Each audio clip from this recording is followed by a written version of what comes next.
દીદી એક વાત પૂછું? હા બોલ ને છોકરી. ભવિષ્યની સાવચેતી માટે શું કરવું જોઈએ? તારે હજી આ બધું વિચારવાની શું જરૂર છે? નાના દીદી કહો ને શું કરવું જોઈએ? તો સાંભળ, ભવિષ્યની સાવચેતી માટે બચત ખૂબ જ જરૂરી છે. હા. બચત હશે તો ખરાબ સમયમાં કામ આવશે અને આખું જીવન સરળતાથી વીતી જશે. સાચી વાત. પણ દીદી બચતથી ચોખ્ખી હવા ખરીદી શકાશે? વાવવા લાયક જમીન નહીં હોય તો અનાજ ઉગાડી શકાશે? વૃક્ષો નહીં હોય તો ગરમી સહન થશે? ચોખ્ખી હવા મળશે? સારો વરસાદ આવશે? કુદરતી સાયકલને બચાવી શકાશે?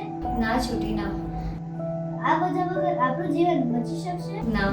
દીદી બચત જરૂરી છે, સાચી વાત, પણ તેની સાથે સાથે વૃક્ષોનું જતન અને પર્યાવરણની જાળવણી પણ ખૂબ જરૂરી છે. એકદમ સાચી વાત. આંખ ખોલી નાખી તે મારી છોટી. મૂડી બચત સાથે સાથે પર્યાવરણનું જતન અને જાળવણી કરવી પણ ખૂબ જ જરૂરી છે. તો ચાલો ક્યાં? એક વૃક્ષ વાવી, નવી શરૂઆત કરીએ અને તમારા ભવિષ્યને સુરક્ષિત